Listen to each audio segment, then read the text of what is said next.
And next classification is linearity. So a system is said to be a linear one if it obeys the superposition principle. So here in this, we can have n number of input signal.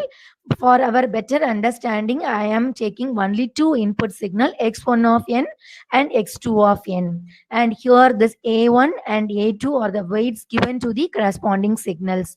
So here, if I am having my transfer function h over here, and first side in the left hand side, if I am doing my signals x1 of n, initially first I am taking my first input signal, and with the weight I'll calculate with the weight along with the weight, and similarly take input signal x2 and multiply with the weight a2.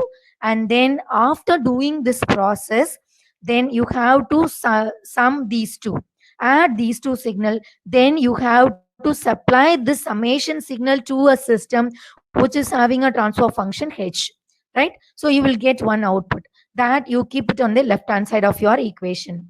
And coming to the right hand side, so here first we have to take our input signal x, same input signal x1 of n, first input signal, apply to the system which is having the transfer function h.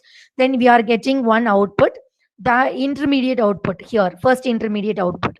That intermediate output will be multiplied with the signal a1, the weight a1. And this is one part of our right hand side equation.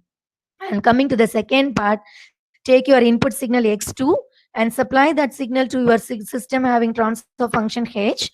Then you will get one output. That output will be multiplied with the weight a2. So this is my second intermediate result. Now these two intermediate results should get added, right? So now you get one side, other side of your equation, right hand side of part, you will get your answer. Now you check whether the answers in the left side and right side are equal or not.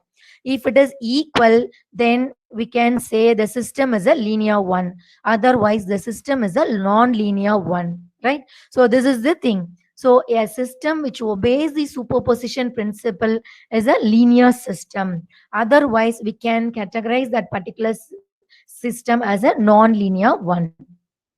So non-linear system is if it does not obey the superposition principle.